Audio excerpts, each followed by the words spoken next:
Welcome to Brave. Be inspired by the best leaders of Southeast Asia tech. Build the future, learn from our past, and stay human in between. I'm Jeremy Au, a VC, founder, and father. Join us for transcripts, analysis, and community at www.jeremyau.com. Hi, Vlad. Good to have you on the show. Hey, good morning, Jeremy, or good evening, Jeremy, right? So I'm in Spain. I know you're in Singapore. So thank you so much for having me. Well, I'm so excited to have you on the show because, obviously from my past experience, I love ed tech, but I'm also really passionate about your approach to disrupt education technology. I think it's a great approach. John Tan, a prolific ed tech founder and angel investor, has raved about your service, both as a company and as a service for his own kid. And so I'm really excited to talk a little bit about your secret sauce and your approach to tackling this. Yeah, I'm really happy to be here, and yeah, we can be really open about everything. So Vlad, tell us a little bit, what is Galileo? When we started this, we decided to redesign the school from scratch, right? So we had this idea that we know, like, I mean, look, if you ask like most of the parents, probably all of the parents actually, about like what do they think about the traditional education system, they're not happy, right? They will tell you, it's not working. It's really not working. But they're like still sending their kids to this. And when you realize the problem is actually so big, right? Like everybody is like saying that that's not working, but actually not so many initiatives like to try to disrupt. But most of the startups in ed tech actually they are trying to improve the traditional education system. So we decided to say, like maybe it's a crazy idea, but I'll tell you a little bit of background. So why I think is like I did this because my history, right, my past actually kind of like inspired me to do it. But we decided to have a different approach and said, let's sit down and actually design everything from scratch. So if we want to design a school and the traditional school doesn't exist, how this school should look like, right? So this is the question we have. And then we started with actually with the research, right? So we organized two big events, Homeschooling Global Summit. We had even Sir Ken Robinson, rest in peace, participating at this event. And we interviewed like 40 something experts in education. And we realized like kind of like everybody's saying the same thing. And then if it looks like, wow, what's amazing. Actually the solution is out there, right? But still no school doing well. I mean, there are some other initiatives, right, around this subject, but not so many. So the approach is actually very simple, right? But the problem was, like traditional way of thinking, not the traditional education system, is like it's not scalable. So like you cannot actually deliver something like this to scale. So, but now with technology, actually these things are possible, right? So how can you create a personalized plan for the kids in a scalable way, right? I mean, make sure they will learn the best. So kind of like, these experts, they said education should be personalized. Education, it's a learning process more than a teaching process. Education is more, like it's a social element, like, like how we can learn together on this. And, based on this, we actually started to design everything, and it's working pretty well. The kids, they love it. So that's the main benefit, I think, because and actually what is happening, we give more power to the kids. So we think the family should be in charge, like with the curricula. It's like, hey, actually what we took is like we took the curricula designers, right, from like some traditional system, wherever, like, and put this in the hands of the families. And actually now the families can be the curricula designer for their kids, right? So like, and they can say, I want my kids to learn this, but also not forcing the kids, right? So the kids should learn about the concept of freedoms, like, and actually they should have a say in whatever they want to learn. And we have it's a big conversation actually with both parents and the students for some time. But when parents and when the families, they realize this, it's going pretty well, right? So we can say it's a school redesigned from scratch. I mean, in conclusion, it's where parents and actually the families, like we took back like the power of like from the traditional system. Yeah, and it's the second aspect. I mean, it wasn't that intentional at that point, but it's a global school, right? So what we did, we put together like kids. Now we have kids from 30 different countries. And our way of thinking was like, because like we're like so diverse, right? Like I was born in Romania, but I have my co-founder is American, and we have people now from 20 different countries. We thought like, what if this time we're not taking the best from one country, like, like the American education or like the UK British education, or maybe Singapore's like, actually we search for the best in every culture. And now actually having this possibility to build a remote school, actually this is what we're doing, right? So we're searching for the best people, like for the most passionate people around the world, and kind of like, exposing the kids to every culture, right? So I'll give you an example. We have the for example, for the book club, every month we have a different theme. We had Africa, and like we read some amazing authors from Africa. We had India, where like amazing authors from India, and exposing kids to this kind of like I think will create a in a way, this kids being exposed to this global thinking, they will have a different view about the world, and but also their view will probably make the world a better place, right? So that's I mean, in 3 minutes, what is Galileo about? And you said something interesting, right? Which was, you said your personal story is actually very linked to the founding of this company. So could you share more about that? Yeah, I thought a lot about this. Like, why me? I was a rebel kid, right? So and why me to build an education like system or something? My background is not in education; it's more in tech. But looking backwards to my childhood, I hated the school because I was born in a communist country. So during the communism, right, school was actually indoctrination, nothing else, right? So except math and physics, this is like the only stuff I learned during the school. Everything else was altered, right? Was really altered, like everything else. So because of that, like I was completely against. I thought a lot about this, like this. So in when I was like 18. And everybody's like, like at that period, like everyone was like thinking, this will never change. This system will remain the same for the rest of our lives, right? So you can see some countries right now. I guess the only country is like, you can think the Romania was like probably like how North Korea is right now, right? Like you don't really realize, and if you're inside, you think this will never change. That's what you think, right? And this is what I thought. But in 1989, in the last month, is actually the revolution happened, right? It was a revolution, and everything changed in 3 months. And I realized, like at that point, I realized, wow, everything can be changed, even something that like we think it's impossible. And at that time, internet was not there, right? So it was way before the internet, and actually the entire Eastern Europe was like kind of under the same revolution. So when you realize actually the system can be changed in such a quick time, right? That's my view about the world. And I do believe, like now, if people think something is wrong, this will change. And I have the same idea about education. I think like most of the people, they know it's wrong. But it's like we need a revolution, right? For like kind of like, to change everything. And I'm not sure if like we're like so close for like that point. But I think the premise, right, like for this is here because like everybody thinks that right now the traditional education system is wrong, which means probably like actually suddenly we'll see a different system, right? So I guess this is the main reason personally I was like so attracted to this, right? Because I think it's like it's possible, and yeah, we have big dreams. So like in our case, we really want to have big numbers because we think it's like if we show people to enough number of people that actually this is working amazingly, right? More people will kind of join that. So that's like a little story of my life here. I gotta ask, so what's wrong with education today? Come on, you gotta unload.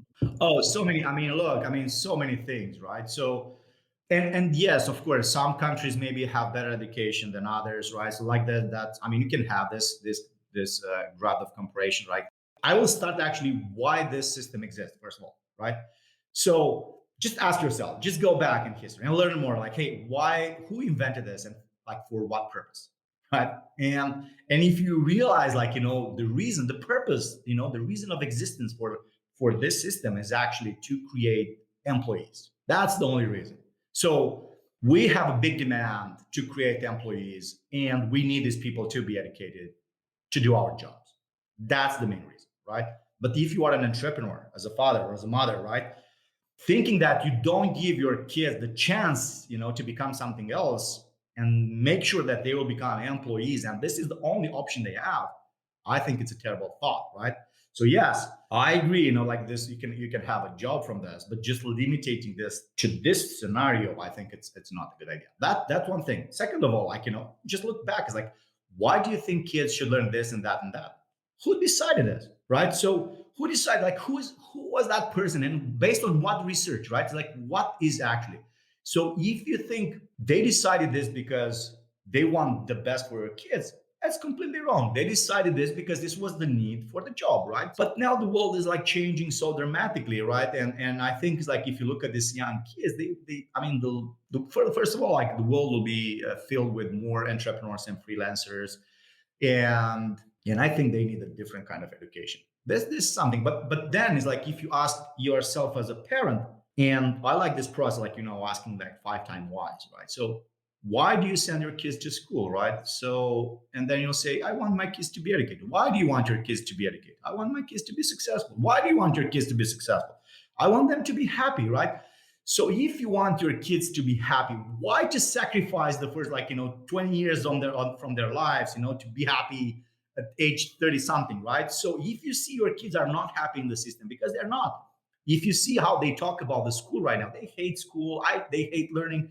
So talking with John, for example, we realized, like, what is the school? The school is the desire of learning. If you kill this, right, you're not a school. And this is what's actually happening with the traditional education system. They kill the desire of school to make sure that everyone is the same, which is dystopian in a way, right? It's completely, I mean, it's really crazy, right? But that's how the world is like today, and I think that's kind of like what is wrong. And of course, yeah, you can learn some things. I think it's like not everything is completely destroyed, right? So you can learn some things, you can meet some friends and create some social interactions, and yeah, you can get a good job and get well paid and stuff like this. But actually thinking about the sacrifice that you have to do to achieve this is like pretty big. Yeah, I guess this is one big problem with the traditional system. Wow, I love the passion there, and I agree with you that the schools are meant to build an equal shot, right, as much as they can, right, make everybody, not necessarily equal in terms of outcomes, but an equal opportunity to learn. Well, at least in a more high functional educational system, right? That's the assumption here. So I think it's a bit of a barbell, right? You have these, you know, OECD countries that have strong standardized systems that are good at giving everybody a certain baseline, but doesn't accommodate individual strengths and weaknesses and desire, right? And then on the other end of the scale, you have countries that don't have a successful education system. And I think the struggles, they don't even have an education system to get there, right? So I guess for me, obviously, we're kind of assuming, let's focus on this part, like developed countries, they have an education system. And you said something pretty interesting, right? Which is, their job is to create employees. What do you mean by that? Is it because, well, I do know, of course, at a high level, the state is taking tax dollars to invest in a giant education system for the entire population, which will eventually generate workers. And if they are able to help people have good jobs and stable jobs, then the tax revenue should go up, that they can then reinvest in the education system, right? That's my macro point of view. But it sounds like you don't think that's working. So why don't you tell us more about that?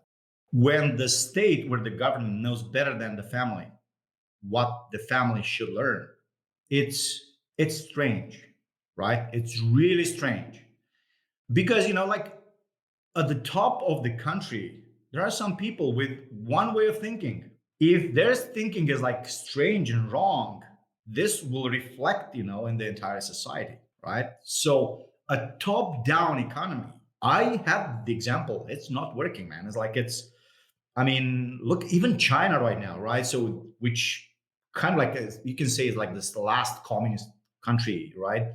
But the system and how they're building it, they're transforming it because they know it's not working, right? So it's how it was designed like 20 years ago. So they are realizing this, but it's like really hard to give up the power, right? So and actually accept these things. So I think it's like, I mean, if you accept, I know that, like if you're busy, I want to delegate this to an expert, but I want to delegate to someone that will take care of my kids' interest, right? So imagine you're delegating your kids' education to someone, but that someone is actually not designing the experience for your kids' interest, but for the kids' country, right? Where like, you can, I mean, now you can argue that, like, yes, education should be for society and should be, I agree, and should be an algorithm, should be, like a little bit of everything. But if you put I mean, it's like I don't want to sell like to sound this selfish, but if you're able to destroy someone's passion and interest and curiosity, right, to make sure the country will go well, I think this is a terrible experience, right? So if I'm passionate about painting but you want to teach me math no matter what, because this is what country said is good for our country, maybe you destroy a Picasso, right, during the process, and you'll have an average mathematician. So with this way of thinking, I guess, I guess it's like this is what is wrong with the traditional education system, right? So I do believe, like, like in kids being so passionate about what they're doing, and kind of like, exploring passion, because life is hard, man. It's like you need to be passionate to continue to do something, right? So you need to be passionate, you need to be curious mind, you need to do a lot of other things, like it's actually you need to do a lot of things to make sure you develop as a person, right? It's like that's like really, really important. So that's how I see it. Yeah, it makes a lot of sense. You talk about the state, right? And the part about the state versus family. And I like what you said. Like, so here's the question, right? Does the family really know what's best? What do you think about that? Because some people may argue against that and say, hey, families, every time they have their first kid, they're discovering to have a kid for the first time in their life, right? Whereas the state has seen, generations of families have kids, and they've seen families make bad choices around their kids' decisions. They underinvest in math, they overinvest in art, right? Versus the actual end outcomes for the kid, because the state is thinking about the fact that are they going to be employed at the age of 21, right? Versus the family is thinking about what's best for the kid now. So that could be the counter argument that the state has, right? And I don't even think they look at themselves as a state. They look at themselves as we are the teachers, we are the Department of Education, we are the education ministry, right? So, what's your response to that? I thought about this, right? So, for example, I think, like if you look back like 100 years ago, some families decided not, for example, not to send their kids to school and actually put them to work, right? And use them. And it was more like a family slavery, right? You cannot agree with this, right? Like it's impossible. Like just say, hey, now the family, if they want to enslave their kids, that's a good thing. So definitely not. And if you think about the government like was trying to do is say, this is not possible. So that's why we created this institution. So at least your kid will have a chance, right? So which is beautiful from this perspective. Yeah, but this was like 100 years ago. It was like I agree. It's like, if the family is like completely uneducated or like, and actually the kid interest is not the first, yeah, you cannot accept this. This is wrong, right? But to create the rule like for everyone, just because some people are doing wrong, that's what is wrong with the society, right? It's because like if you can expect that everyone will think about their kids in a wrong way, and actually because of this law, you inhabit, like other people that will know more or better what to do with their kids. I think this is like where it's wrong, right? And I'm pretty sure, like it's yes, we should have a law to make sure the kid interest is actually always, protected. But in the same time, if a family is like it's super dedicated and they know exactly what they want for their kids, right? And they, I mean, think about like professors, like like we have in the school like parents, like they're professors and they're sending their kids to our school, or like for example John, he's in ed tech, right? Like he knows a lot about the space, and actually when he realized, hey, I can give this freedom to my kids, and actually the kids were like the one deciding, right? So not John is like, hey, try this and see how it works, and actually the kids say, I like it better than the traditional. So if it's working, and then I'm pretty sure John knows, and for example, and his wife Miriam, right? It's like, and they know what to do with the kids regarding education. Is like, like, hey, my kid is on the right path or not. And I guess that's the way we're looking at it. And it's not only your responsibility, because that's why we're here, right? So we're here to make sure your kid is actually exposed to the right knowledge, right? What is right knowledge? We can talk about this. But we want to expose your kids to different things so we can expand his universe, right? That's one thing. The second one is like we want to make sure the kid is like, hey, I said I'm going to learn this. Like he will stay on track, and then we have some sort of like support, which is more like a coach. Yes, you can do this, and like we're trying to help them, in this process. So it's not just like now as a family, it's my entire responsibility. No, no, no. But you can delegate some of these things to for example, in our case, to us, and you have some experts working for you as a family and your kids in respecting your interests, right? And what I think that this will be the school of the future. Like like I'm pretty sure that, like, because once parents will realize this, they will want to have this kind of things, right? So that's one way to look at this. And yeah, I mean, if you want something like like which is against your kid's interest, or like try to do like child slavery and stuff, something like this, yeah, you'll have a problem. So I guess this form of education will work best probably in the most developed countries, right? Because this is like where parents are like were like extremely educated in some cases, so they know exactly. So I cannot argue with the parents like, hey, I don't know what to do with my kid or something else, right? So they know this kind of thing. So that's why I think this kind of education will work probably the best with the most educated. But yeah, let's not for like create a rule for everyone, because if some people will not send their kids to school, right? This happened like 100 years ago, right? It's not now. It's like the world is. And one more question to ask yourself: how the world will look like 20, 30 years from now when your kids will be adults? Do you have any idea? Really hard to predict, right? Really hard to predict. Can you say like who should be in charge, and what kind of values do you want to actually inspire kids to have? Because you don't know, you cannot predict the future. You don't know. It's really difficult. And then how can you tell your kid what is the best for them to learn when you don't have any idea about the future? So from this perspective, I think what we are trying to convince parents is like, hey, the only thing you need to inspire a kid to do is to have the love of learning. The life should be a lifelong learning process right now, right? Let them choose. Let them help them decide. Help them build a decision process so they can know better for them what's better for them. And this way, you can really help them in the future, like 20 years from now, when nobody knows like what's going on.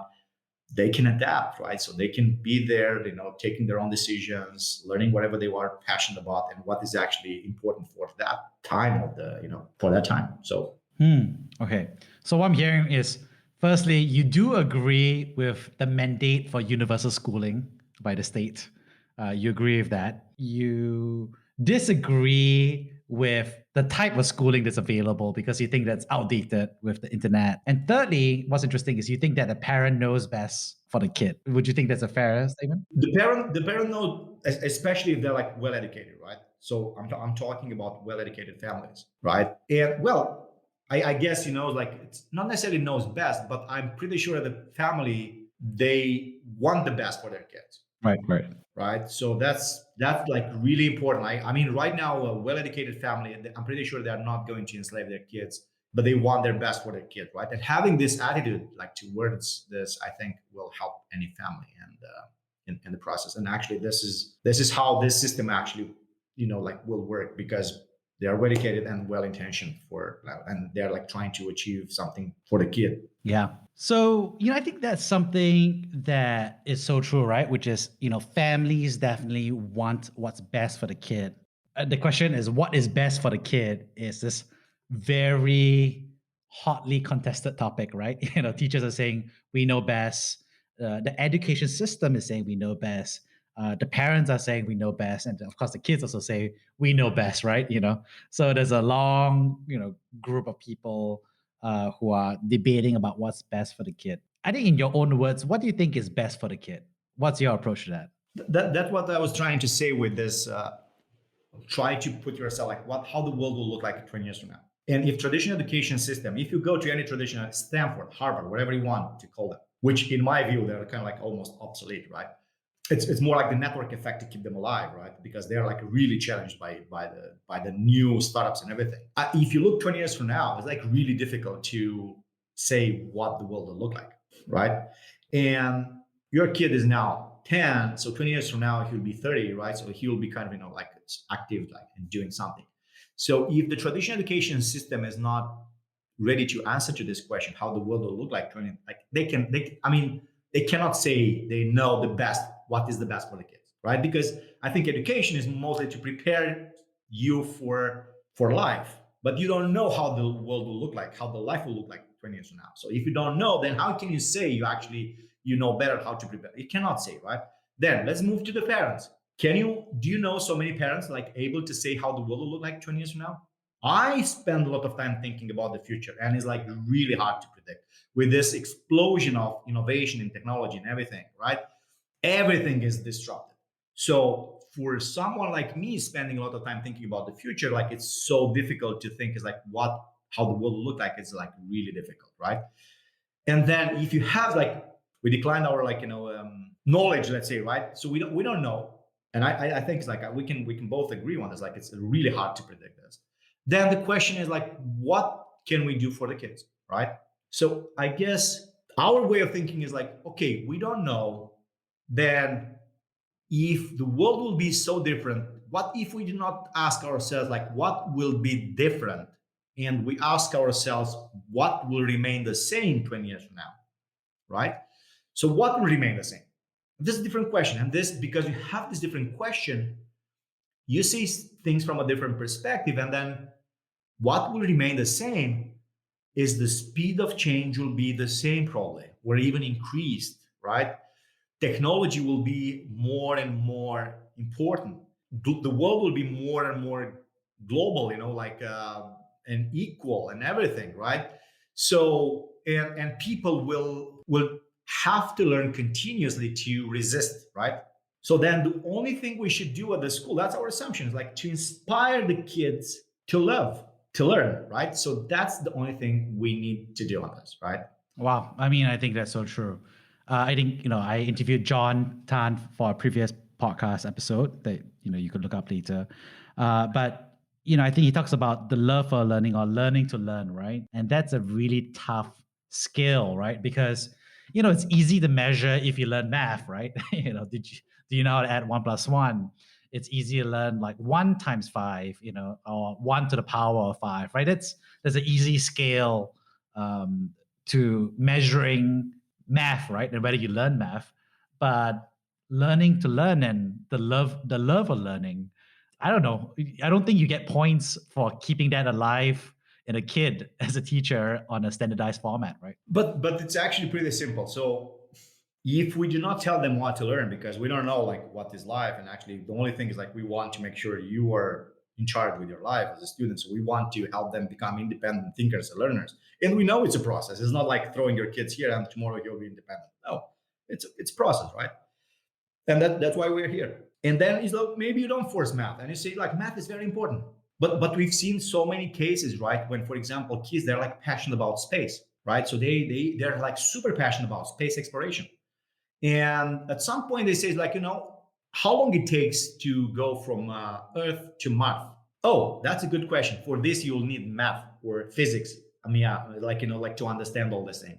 And because now the kid will see the reason why I should learn math, like they're like much more interested. And actually, they speed up the learning process. And we've seen kids learning like 3 or 4 years of math in 1 or 2 years, right? So everything is accelerated. This is one thing, just the passion, the dedication for something. If you understand why you should learn. So, for example, in our case, we expose kids to so many things. We have only one thing. It's like we teach our kids why you should learn this. It's not we're forcing the kids. Like really, every teacher should have to explain in 1 minute video why you should learn this subject, why you should learn about history, why you should learn English, why you should learn Spanish, Chinese. And it's like if we fail on explaining this, it's our problem. So that's why it's like, our challenge is like explaining why. So for example, the way we explain languages, if you speak English, you can talk with almost like 2 billion people. If you speak Spanish, you can talk with another 1 billion people. If you speak Chinese, you can talk with another 1.3 billion people. So it's up to you, like how much you want to expand your universe, right? It's like it's you want a universe with 2 billion people, that's okay. If you want a universe with like 4.5 billion people, that's your thing, right? It's your choice. Then do you need to learn coding? If you're not coding, probably you're not going to expand your universe and talk with machines, right? And but if you learn coding, then you like look at this thing that you can do, and look at like how technology can influence, like other things we're doing in life. So you see, when kids will have this choice, you think they will say no? They want, their curious mind is natural to be curious, and they want to do this kind of stuff, right? And I guess that's why we're so successful with the kids, because we every time we explain why you should learn that subject, and it's their choice at the end, right? And sometimes maybe they're not ready for that subject, and they will be 1 year later, right? And it's working, right? So I'm in the system with my kids for 4 years now, and I know, like I think it's like just they're like so independent right now and so passionate about this. Make sense? Yeah, makes sense. Yeah, on reflection, I studied so many subjects growing up because I was supposed to get good grades in them. And the moment I knew that I wasn't going to get good grades in them because I didn't care or I found it hard, then I didn't want to study the subject anymore. And this was especially true actually for Mandarin, right? My grandparents, my great grandparents left China, and I grew up struggling with Chinese because our home didn't really speak it, and my school actually was pretty uncool to be a Mandarin speaker, and I had to learn it because you had to have a certain grade in order to make it to the next grade, et cetera, et cetera. And I think it was like years down the road where I was like, as an adult, I was like, whoa, like actually, I do love reading about Chinese culture and history and Chinese poetry. And these are the ways that I rather consume and learn the language rather than through rote or memorization in the hopes of getting a C or a B, right? But that was always the way I was being told, right? It's like you will get points or prizes for doing well in the subject, and you'll get a stack of demerits if you don't do well. And yeah, and if you think a little bit about this, is actually moving the rewards as being an extrinsic reward system, right? So you learn for grades instead of you learn because you want to learn. So internal motivation versus outside motivation. And if that is like, if you think, why are our kids happy when they go shopping? That's why, because they're looking always for rewards from the outside world, and actually not, they're not confident and happy enough with who they are, and they're always looking for outside validation, like, hey, is this right, what am I doing? And actually this is so damaging, because what happens is like it acting at like the kids self-confidence. So it's really terrible way of thinking if you look at like like what is the damage of like having this system with external rewards instead of like something that the kid is really passionate and curious mind. And as you said, right, everything changed when you realize I want to learn Chinese because it's for me this time. Because like I'm doing it for me, it's not just for a grade, or like for not even for my mom, right? So that's why I think is like the person in the center should be always the kid, always the kid, right? Because we may think it's like they don't know, but they have now this intuition. They know what's like really interesting for them. Yeah. Most of the kids in our school, they learn coding, man. It's like, and nobody's like telling them to learn coding. What do you think is that? Yeah. They learn about VR, 3D. Why do you think is that? It's because it's cool. Why is that? They have this intuition. They know this stuff will be important in their life in the future. What does traditional education system do? Still teaching math, all these kind of things, like, and actually no coding, no technology, no 3D, no VR, nothing like this, right? We teach our kids age of 8 about genetic engineering. And you know what? Kids are going to learn about genetic engineering at the age of 8. Or at the age of 12, we expose them to artificial intelligence. What is this? Yeah, it's much more difficult for us to explain all these concepts to these younger kids, but they know about this. When my son was extracting DNA from a banana at the age of like 12 or something, it's like, then you realize, man, I extracted DNA from it. I know all that stuff, right? And it seems like I like it. And maybe I want to be a doctor. Yeah, I like, and I can go this path. And this will open another conversation. Can I be a doctor with this system? Right, it's a different conversation. We can open up this one too. So. Well, I definitely want to go to that one for sure. But this is the tricky part, right? So the system exists, right? The state exists, right? So it's always going to exist. So is the solution I'm just talking about, is it like a parent should be thinking about, okay, school is school. We're going to live with it. It's a solid, 8 hours a day or 7 or 6, depending. And then the rest of the time should be with Outschool or Galileo or some sort of like YouTube, education, Khan Academy. Or should it be because that's the only way for them to, they have to go through the O levels and the A levels in order for them to eventually qualify to be a doctor, right? At a university level, right? Is that one approach, or is that approach be like, okay, we should just pull the kid out of the system and go all in on, Galileo or some other provider and, put the school system aside? What do you think is the approach here? So let's start a little bit with being a doctor, right, in the future. So I give this example now to people. So VR is happening, and AI is happening. Nanotechnology is like everything is it's improving. So think about 5, 6 years from now, 10 years from now. Let's be less optimistic. 10 years from now, your kid will be 20. 10 years from now is actually the moment when you can put a nano robot in someone's body, and you with a VR headset, you can be in that person's body, right? So, which means you just, instead of learning from a book, about the body, about all this like things happening inside the body, now you are in the body, right? Imagine this scenario is actually possible. So you're in the body, and if you have this way of learning, I'm pretty sure we spend now 6, 10 years to be a doctor, right? In the traditional system. But what if this process will be accelerated and actually you can be a doctor in 6 months, 1 year? Because now you're in the body. Now maybe you have technology that will help you understand everything. So I guess what will happen, we'll learn everything faster and faster. We can actually shift careers, a couple of times during the life, not like today's, like I'm a doctor for the rest of my life. Maybe I'll be a doctor 10 years and then, I'll become a programmer. And then, I don't know, right? And then I'll be a teacher. Who knows? So all these things will be much more fluid and much more easier to happen because the learning process for sure will be accelerated using technology. And we can see all these apps and like everything, it's helping kids actually learn faster, like everything. So if you have this idea, then yes, of course, the traditional education system will still exist, right? And it will be a long process until a hospital will be able to say, yes, I'm accepting a doctor from the system, compared with one from the tradition, because I know for sure the doctor from the traditional system is working. So it will take some time for this transition. But I guess what will happen is actually hospitals or like companies or anyone will have their own way of, testing if someone is ready to do the job, right? So I will test my doctor. Are you ready to understand everything happening here? So I can hire you to my hospital. Or, so this will be the diploma, right? So I'm giving you my own diploma as a hospital, right? Instead of hey, I'm relying on a system. So this is but this transition, I don't know, right? Can be a revolution one day happening, where it can be a very slow process to get there, right? So that's a good question, right? I guess, and it's actually to think about this. But in some industries, like for example, coding, like computer science, this will be for sure. But it doesn't make sense to go to like a college where you learn about computer science, because you have Lambda school right now and you can learn the same things in 9 months. Wow. Right. Wow. That's a great insight. So it's happening, right? So it really depends on the domain, but it's happening.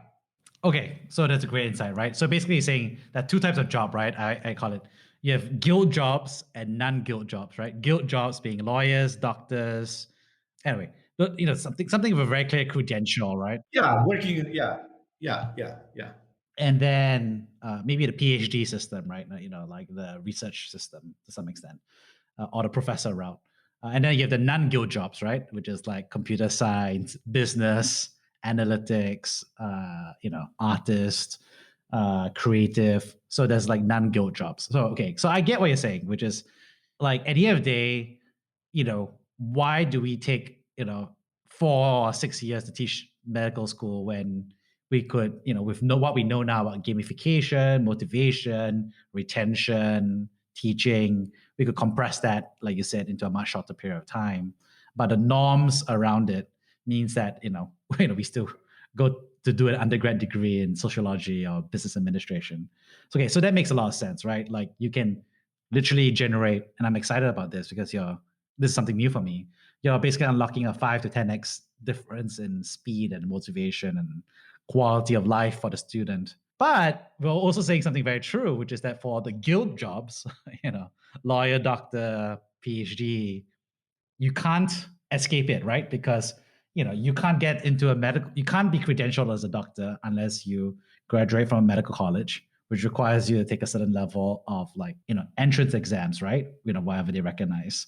And so what does that mean? Like, what do you think? So if I'm a parent and my kid might be a doctor or might be, a medical, someone working in the pharma business, right? Which doesn't require a guild credential versus being a doctor. And then they're saying to themselves, should I let my kids study Galileo?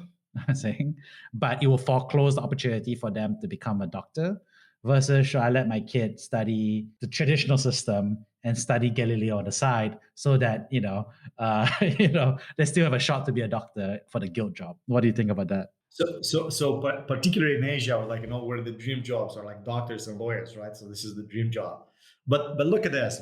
So why actually, if you think, is like if you go to Asia, most parents will think doctors and lawyers are like the best jobs. It's because they make the most money, right?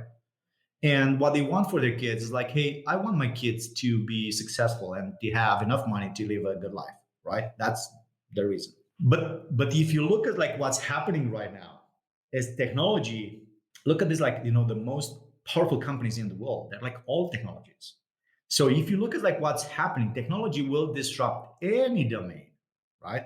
Actually, being a lawyer in the future, just being a lawyer without understanding technology, you are like less likely to be successful, than coming from a background where you understand technology and maybe it'll take 6 months to learn the laws and everything to create a system where actually will work, because it's much more easier to learn about being a lawyer than being a coder, right? Like understanding how machines work, computers and everything. The level of abstraction there is like it's like huge and it's much more complicated, right?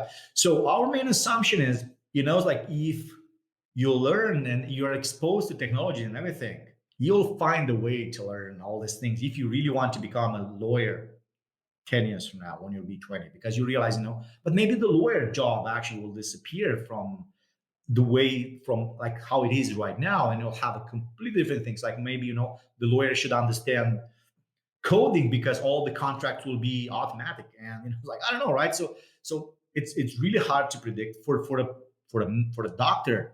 Like look at this COVID situation right now.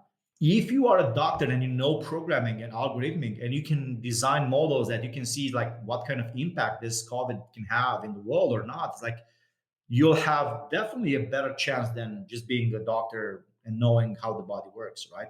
So I guess you should have both anyway, and the world will become much more complicated in the future. And if you do not have this power to accelerate the learning process, it'll be much more difficult for you in the future to compete with the rest of the world. So I guess you will for sure need both parts. You will need to be an artist and a doctor and an entrepreneur and everything at the same time. And right now you're thinking this is not possible, but we think this is actually possible. So and actually this is how you should design your life, right? And actually learn all these things together and be a little bit of everything. That's one way of thinking. The second way of thinking is like, technology, arts and all these things create, which I call asymmetric revenues, right? So there are like some jobs in the world that actually you can have revenue created just because you sell your time, and you have to sell your time more and more expensive. This is a doctor, and but asymmetric revenues, like for example, if you're a musician, you record a song and your song will be listened by 10 million people and you make 10 cents for each one, and the same effort, you put one effort at the beginning and now you can make much more money. This is paradoxical because 20 years ago it was a terrible idea to be an artist. Actually, right now you can make much more money as being an artist than 20 years ago, right? So that's one way. If you're a coder, if you write a book, right, you can sell your book in 20 million, like in copies, and you can make much more money. So there are like some ways of some industries that will give you better chances to be financially successful in the world. And this is a creator economy, and we put a lot of focus on that, right? So like on our school, like teaching our, actually not teaching, like explaining our kids like how important it is to be a creator and create things. And I guess, like if you want to switch back to the traditional, that will be possible in time, right? Because they have this thinking, they know that they can accelerate the learning process, and they'll succeed, and they will learn the traditional thinking if they want to. Ooh, that's interesting. So, firstly, what you're saying, if to paraphrase, is parents shouldn't be thinking about professions for the kids, but they should be thinking about the excellence or the full potential of the kid, right? Which is, you know, and the second thing is you believe that by using your system, you're always going to exceed the performance of the traditional system. And so they're always going to be able to switch back into the education system because you are sure that if you were to go through the conventional system of learning math versus your approach, which is coming from the intrinsic motivation, the different subject matter experts, you're going to learn about math, but your math skills are going to exceed that of the conventional system anyway. That's an interesting argument. Yeah, that's how we're looking at this. So, and we've seen, we've seen kids actually interested, and actually that's why we have also a plan, which is the ProAcademics plan. Is like, like this. What we do is like actually for those kids interested in going to college and some like in this traditional like schools, we have a plan to help them prepare for this, creating the narrative, taking the exams like test prep like SAT, all this exams like in different countries. Like we right now we have this for the US, right? Where we help them to go kind of like college in the US. So we know this is actually a possible scenario, and we do have a plan for this, right? So like it's not like, hey, we're ignoring this. It's a terrible idea. No. If they choose to go this path, it's perfect, right? And we're here to help them on this path too. But if you choose to be a musician, right, and actually learning how to put your music out there and online and everything, it's your call, right? Like that's your decision, and actually you can be financially much more successful than having a traditional job. That's the biggest fear of every Asian parent is for their kid to become a musician. And Okay, I know, so but actually, it's so strange. But being a musician these days, at least your kid, I also know that Asian people, they're like, super passionate. Let's say, right? Most of them, like, I'm not sure. Like, I'm not. I'm trying not to generalize, but I know gambling is a big thing in Asia, right? So having the chance to win big, it's extremely important, right? And this is actually what's happening with being a musician. You have a chance to win big. What if your kid will become, like the most popular artist and tons of money, man? It's like that was not possible before because the internet was not there. But right now, this is possible. So we can have an artist like I don't remember, like the guy from Korea, right, with 2 billion views. What's the name of the song? It's like the entire world. there's lots of them, lots of Korean folks with 2 billion views these days. Oh man, yeah. Then with the one with 20 billion. I mean, so the thing is, like it's possible, right? So these things are possible, and they will have for sure a better life. And actually, if you're still blocked in the traditional system, you actually cut your chance, like your kid's chance for this. Yeah, and I think that's talking about Asia and America. What's also interesting is that you frame yourself as a global school, and I think I like to contrast that against obviously local schools, which is the local education system, and then there are international schools, which tend to be American schools servicing expatriates in different locations, right, and feeding back into the local school system of America, for example, or feeding into the local schools system of the UK, right, in terms of the A levels. But you're not doing either of these things, and you call yourself a global school, which is a very fine distinction, right? Local, international, and global. Doesn't seem that different between international and global. So could you share what your approach for global is? Yeah. So I said initially, right? So like we believe every part of the world will have something to say, like they're like good at something, and what if we get, like this knowledge and put this, and not following only one country knowledge type, right? So that's one way of thinking. But the second part, actually, what really happened was when you join our school, we put you in a small group, like 7 kids usually. But these kids are all every time from different countries, right? So it's unprecedented in a way. Your kid is in Singapore and learning with my kid in Spain and with some other kids from Germany or like some other kids from Kenya, right? So and they're working together every day, right? So they have knowledge about like what's happening in these countries every day. Hey, how is life in Spain? How is life in Kenya? It's like, oh.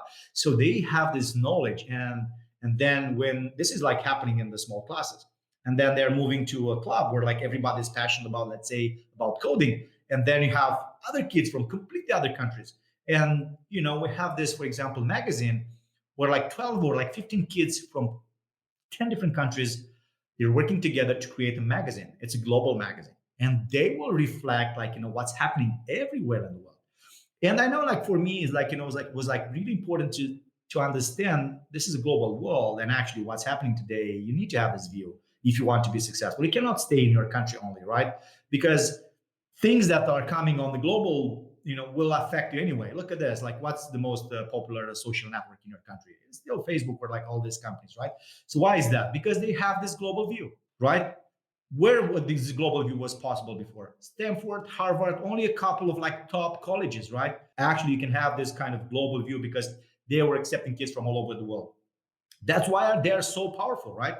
And we do this at age of 8. So when you join now, your kids will have access to this global network of kids passion, like, and we put them together. So I think it's like, this is extremely powerful. And you said something about local, and now what we're doing, we enable these local dojos, right? Which is, it's so, because this is like everything I said is online, but we have these local dojos, which will be, this will be more like micro schools, partners with us, putting their like creating their space, putting this in our network, so our kids can connect in real life in the local environment. So you can still have this learning experience, which is kind of local.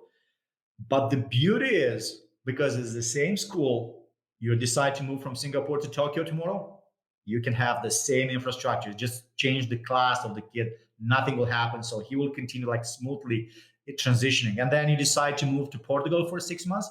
Yes. And I think what will happen, this will enable another lifestyle. That's actually something that, like, hey, I don't have to stay in one country for the rest of my life, or like for one in one city. And if you see, this is a big trend happening right now. So it estimates like around 1 billion people will become remote workers, probably kind of like digital nomadic families, because you can travel now with your kids. You can do your job online. Your kids can do their school online, and then like we'll have the local experience of the local dojo. And then you can go, for example, in Portugal to learn about permaculture for 3 months, and I'm going to Tokyo to learn about the Japanese culture for 2 months, and then I'm going to Singapore to learn, I don't know, about robotics. Well, I don't know, like, so because this is the local dojo with an amazing thing about these things, and because we are able to enable these kind of things, I guess, like the world and families realizing this, I think they will realize like the power of knowledge they can bring to the kids, right? Because it's completely different experience, unprecedented before in a way, right? So, and yeah, I guess, like this is how we see it and why we think this is a global school, because now we can actually literally move, like everything. And we're trying to get like the best knowledge from every country, because every culture will have something to say. Amazing. I mean, so many global nomads, it's a certain lifestyle that's easy when you're single or maybe a couple, but pretty impossible the moment you become a parent. So I think it's part of the same trend of making everything go virtual. Yeah, but it's not with this local dojos. Like you can just move. I'm now moving my kid from local dojo in Singapore to Tokyo, and actually it's a hybrid education. We do believe the best learning experience for our kids is hybrid. It's between online and on offline. So that we're enabling right now. Actually, that's a big project we're working on right now, and we will have a dojo in Singapore very soon with John, I guess. So like it's. Yeah. So, before we started, we were both sharing about how we love this book called Disrupting Class by Clayton Christensen, the Harvard professor who talked about disruption in the context of education. And I remember that he made his bold vision. He said by 2019, 50% of all US high school classes will be online. And it turns out he was only 1 year off, right? Where it turned out to be 2020, 100% of all high school classes went online. So, and COVID helped a bit with this, right? So in a way, like that's a terrible thing happened, but actually helped a little bit like to understand and accelerate some of the processes. And I think now people are like much more used to this idea, like, learning is happening everywhere, and online is like, it's a pretty powerful environment to learn things. Yeah. So in the same vein of making crazy predictions, which may or may not turn out to be true, and in any case, he turned out to be right. But what do you think? Say in 20 years, right? It'd be 2041, 20. Let's say 2040, right? 20 years time. What do you think education will be like from your perspective? I think one big trend happening is like like the teacher role will transform dramatically, right? So right now we still have this idea like teaching kids, like you have someone to explain a concept to someone else, but you can already see actually apps taking this role more and more. So if you look at BrainPop, there is no teacher, but you have a concept in 5 minutes, so the kid will learn more from this app. You have Khan Academy with a recorded video, right?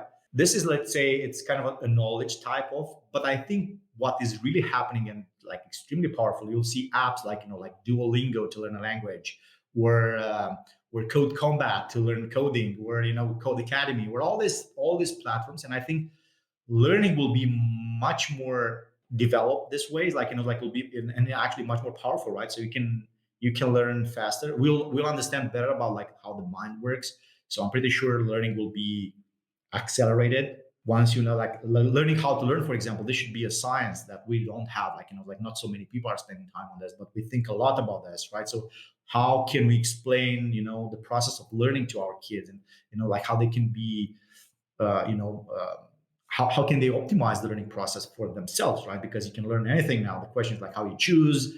Decision making process will be another very important part, like meta skill for the kids. So if you look at this, maybe you'll have AI, you'll have so many things. So probably in 20 years from now, everything will be so fast. You'll be able to learn things that, for example, for some other people took a life to learn. Some kids in the future will learn this in a year or two, or I don't know, something like this. And because of this technology, and the way we learn is different. And I think the teacher will transform and become more what this is our like main assumption right now. So we have learning experience designers, like the role will be more to inspire you to learn things, and the second one like to be like a coach and to help you stay on track, and make sure you're actually what you said you're going to do. So I'm here as a coach to help you achieve your highest potential in a way. So I guess that's like two big trends, and I think of course technology will dramatically change. And I think I see VR right now extremely important, right? Extremely important. I want to give an example, right? So I took this VR. There's one app VR, as like it's called Anne Frank.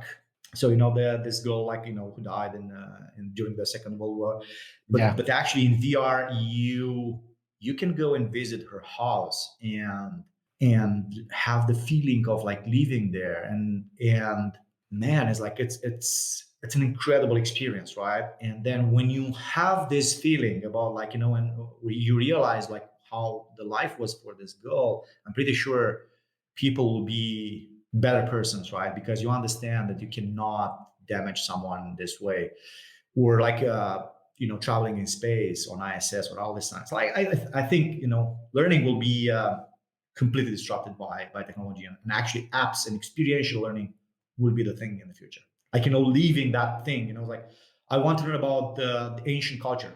I will be in Greece, like actually walking on streets and talking with people, and so that's it's a completely different level of learning, right? So, and I think this will happen more and more in the next 20 years. Wow, you just gave me goosebumps because I remember visiting Anne Frank's place as a young adult, a young working professional. I got to go there on a corporate trip, and then I took the chance to go there. And I had read a book as a kid, and it was really kind of like devastating as a kid. But to be in that spot kind of like brought everything back, right? And I think the subject, the book connected, the book out of many books suddenly connected on a very deep level, right? And now you just made a good point. Like I was lucky to have a corporate pay for my trip to go all the way to Amsterdam to do that, but most people will never get that to experience that in a lifetime. But for a kid, VR is going to let them experience content and connect with the subject in a way that's so real. Yeah. So That's huge. that's experiential learning, right? So that's why we call this Galileo XP, is like experience, right? It's like everything, it's about experiential learning. And now our question is like, how can we design the school to be relevant 20 years from now? in this particular future, right? And the next question is like, how many traditional schools are thinking about this? And yes, if they think about this, yeah, you can argue traditional is still better, right? But when you think about this, and actually we have an open conversation with anyone about it, like not so many, but there are a couple of schools actually thinking about this too, right? Which is amazing. Then you can have a much more informed decision, right, about your kids' future in education. Awesome. Wow. Amazing, Vlad. I think that was an amazing, journey, not just on your personal passion about why you care about the state of education, but also your thinking around families versus state versus child versus teacher and the transformation and incentives across that. But I also really enjoyed hearing your company's and ventures approach, not just on an experiential component, but also on a global stage and on a lifespan and trend and technology and transformation change. I just love everything that you're talking about, keeping the kids' motivation at the core of everything. And I'm sure you guys going to continue knocking it out of the park. Yeah. Thank you so much. Yeah. Thank you, Jeremy. Thank you for listening to Brave. If you enjoyed this podcast, please share this episode with friends and colleagues. Sign up at www.jeremyau.com to discuss this episode with other community members in our forum. Stay well and stay brave.